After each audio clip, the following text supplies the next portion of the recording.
विशिष्ट महर्षि और प्रभु रामचंद्र जी का ज्ञानमयी संवाद सुनते हैं द आर्ट ऑफ लिविंग के फैकल्टी स्वामी वैशंपायन जी की वाणी से। अगर आपने अभी तक इस चैनल को सब्सक्राइब नहीं किया है तो इसे जरूर सब्सक्राइब करें और सब्सक्राइब करने के बाद बेल आइकन को भी जरूर दबाएं। जय गुरुदेव। योग वशिष्ठ के अगले एपिसोड में आप सबका स्वागत है। पिछले चर्चा को ही आगे बढ़ाते हैं। वशिष्ठ जी ने आगे कहा, हे राम, दृश्य संसार के रूप में यह संपूर्ण सृष्टि ब्रह्म या असीम चेतना की सर्वव्यापी चित शक्ति के इच्छा की ही अभिव्यक्ति है। इच्छा अपने आप ही ठोस होती है और मन में इच्छित पदार्थ को उभारती है। तत्क्षण मन उस पदार्थ को व्यवहार क्षेत्र में पुनरुत्पादित कर देता है। इसी स्थिति में सृष्टि करने की उत्पन्न धारणा इस मूल तथ्य और अपनी सत प्रकृति को भुला बैठती है कि मैं असीम चेतना हूं। ये इस प्रकार हम देख सकते हैं कि जैसे ये असीम चेतना में एक विचार उत्पन्न हुआ। हमारे मन में भी देखो विचार उत्पन्न होता है, एक हल्का सा झलक जैसे वो विचार आता है, फिर पता नहीं वह विचार आहिस्ते आहिस्ते दृढ़ भाव बनने लगता है। होता है ना कि उदाहरण के तौर पर मुझे चाय पीने का मन हो रहा है, ये एक विचार हल्का सा आया और वो विचार आने के बाद विचार आया और वो गया नहीं, वहीं पर शेष रहा और आहिस्ते आहिस्ते उसके प्रति की तीव्रता बढ़ने लगी।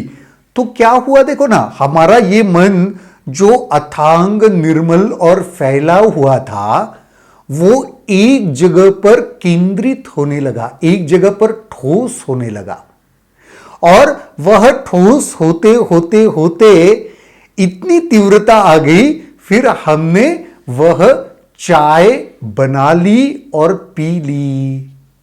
तो इस तरीके से अगर हम इस भाव को समझे कि ये जो ब्रह्मन है, इस ब्रह्मन में भी यह अभिव्यक्ति, एक तीव्रता उठी मन में, एक विचार उठा और वो आहिस्ते आहिस्ते आहिस्ते ठोस होने लगा और फिर वो ठोस होने की वजह से इस ब्रह्मांड की उत्पत्ति हुई। इस असीम चेतना को अपने अंदर विशुद्ध शून्य दिखाई देता है। फिर चेतन ऊर्जा उसमें आकाश की अवतारणा करती है। इसके बाद चित शक्ति में एक से अनेक होने की इच्छा जागृत होती है और इसी इच्छा को परिजनों और सहायकों के सहित सृष्टिकर्ता ब्रह्मा कहते हैं। आकाश तत्व बन गया वो ठोस इच्छा की वजह से। वो इच्छा जब दृढ़ होके उसको ऐसे लगा कि मुझे और बनना है, एक ही नहीं रहना है, तो वो और जब बनने की इच्छा आ गई, वह दृढ़ हो गई, तो इस आकाश तत्व में ब्रह्मा, सृष्टिकर्ता ब्रह्मा और ये सारी दुनिया की निर्मिति हुई। इस प्रकार असीम चेतना के आकाश में सभी 14 लोग अवतरित हुए। इसी के वजह से ये जो हम कहते हैं ना 14 लोक है, वो इसी के वजह से अवतरित हुए हैं। इसमें अनगिनत प्रकार के जीव भी है।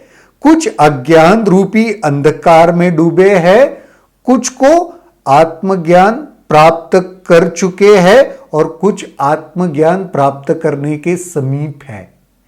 तो यह जब सारा ब्रह्मांड बन गया तो उसमें अलग अलग कुछ है जो सही में दुख में पड़े हुए हैं, उनको समझ में नहीं आ रहा है क्या करना है, ना उनके पास वह एक सजगता भी है।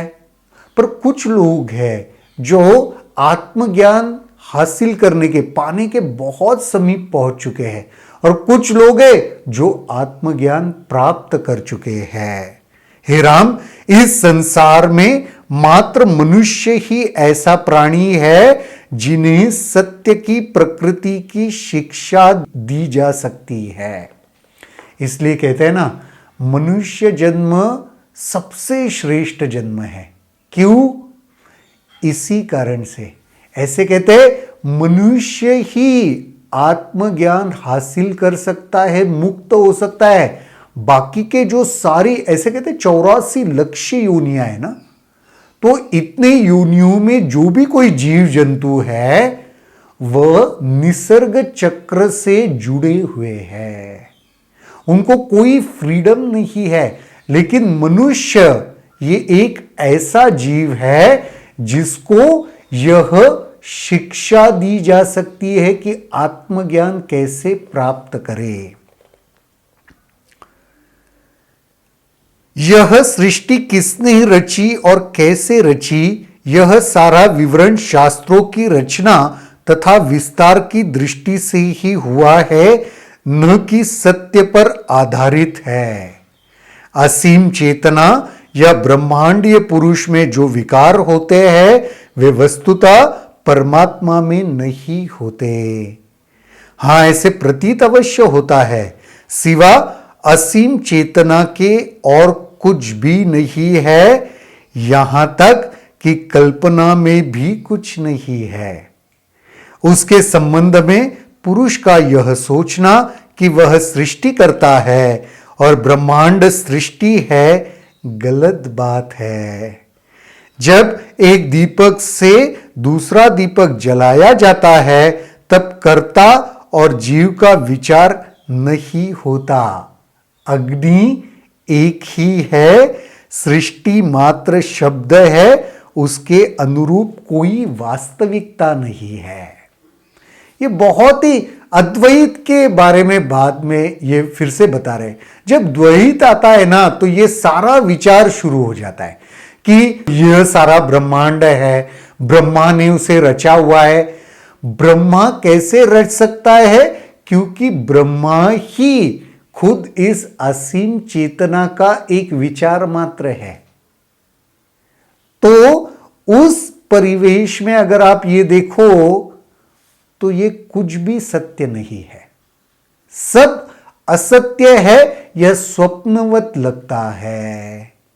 इसीलिए ये सारा कह रहे कि अग्नि एक ही है, एक दिए से दूसरा दिया जलाया, ये बात ठीक है, लेकिन अग्नि से जलाया ना, अग्नि तो एक ही है।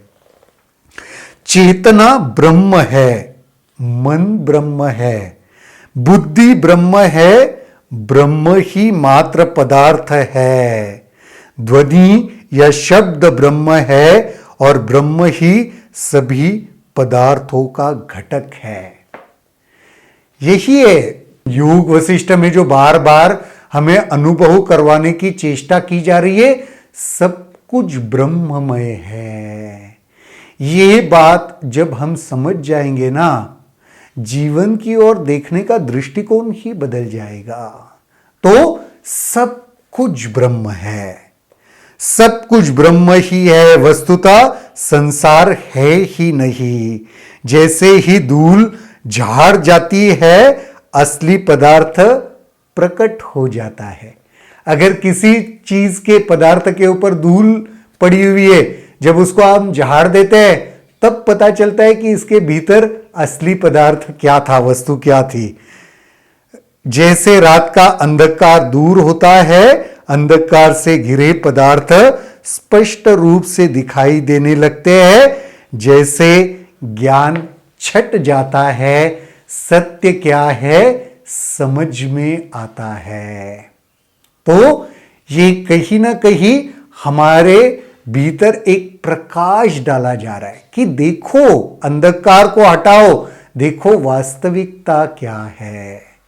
ठीक है, ये सारे जो कुछ ये जो एपिसोड है, इसमें आपको बहुत कुछ समझ में नहीं आएगा। ऐसे लगेगा अरे ये सारा क्या चल रहा है, कुछ पल्ले नहीं पड़ रहा है। कोई बात नहीं, बस सुनते रहो, हमारे भीतर वो जाता रहेगा ना, तो वो कहीं ना कहीं वह बीज अंकुरित होने लगेगा समय आने पर। हाँ, तो कुछ कुछ एपिसोड में ऐसे होगा कि बहुत ही ज्यादा वो तत्व ज्ञान बताया गया है, फिलॉसफी बताई गई है। कोई बात नहीं, सिर्फ आप इसे सुनते रहना, वो भीतर जरूर अंकुरित होगा। आज के एपिसोड के लिए इतना ही।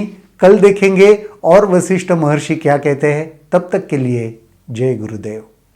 अगर आपके इस वीडियो को लेकर कुछ सवाल हैं तो कमेंट सेक्शन में जरूर लिखें, जिसके ऊपर हम आने वाले वीडियोस में चर्चा करेंगे।